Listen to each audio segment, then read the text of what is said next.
Келіні бар адамның бір көзі көріп, бір көзі көрмеу керек. Бір құлағы естіп, бір құлағы естімеу керек. Иә, қазақта білмегенді кешіре алмасаң, білгендігің қайсы деген сөз бар ғой. Сондықтан кейде енелер де даналық танытып, көп нәрсеге байыппен, ақылмен қарай білу керек. Өзінің үлкен екенін, одан гөрі тәжірибесі молдығын ескеру керек. Осы ретте енелер тарапынан атқарылуы тиіс кейбір шараларды айта кету жөн. Бәлкім пайдасы тиіп қалар. Бірінші, иә, келін алдым, қолым ұзарды деп қуанып жүрген шығарсыз.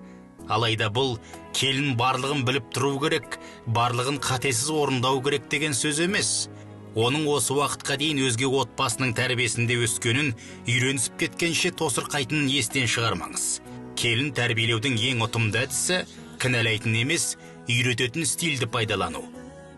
Екінші, егер келініңіз барынша тырысып өз міндетін қалтқысыз орындап жүрсе, оны демеп, елеп ескеріп, кейде тіпті еңбегін бағалап, өзгелердің көзінше жақтап отырыңыз. Бұл әдіс оған мотивация болып, онан сайын жақсы қызмет етуіне құлшынысын оятады. Негізі енесінен мақтау жылы сөз есту келінге халық қаһарманы деген атақты алғаннан да әсерлі болатынын білесіз бе? Үшінші, жас отбасы болған соң, басында балаңыз бен келініңіздің арасында ұсақ түйек түсініспеушіліктердің болатыны анық. Мұндай кезде әр іске шұқшиып, жағдайды одан әрі ұшықтырып жібермеуге тырысуыңыз керек. Егер балаңыз бен келініңіз келісе алмай жатса, ұлыңызды емес, келініңізді қорғаштауға тырысыңыз. Себебі туған баласын ана бәрібір жек көріп кете алмайды, және баланың да өз анасына деген мейірімі оңайлықпен суымайды. Ал ене мен келін жараса алмай қалса, ол жағдайды шешу, алшақтықтың орнын толтыру дәл бұндай оңай бола қоймайды.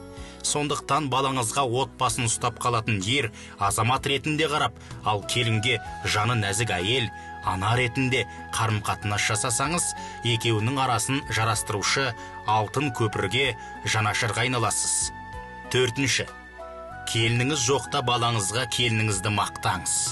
Ой, біздің келін алтын ғой, Құдайға шүкір, келінім айтқанымды екетпей елпілдеп жүр, шамасы жеткенше тырысып ақ жүр, келінім өзіме тартқан ақылды ғой деңіз.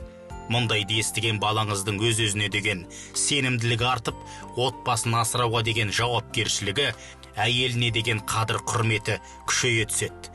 Аузынан тек жақсы сөз шығатын сізді де сыйлап елпілдеп болады. Ал ұлыңыз жұмысқа кеткенде келініңізге балаңызды мақтап отырыңыз. Оның абыройын көтеріңіз. Бұл жастар арасындағы махаббатты, құрметті арттырып, отбасының сақталып қалуына көп көмегін тигізеді.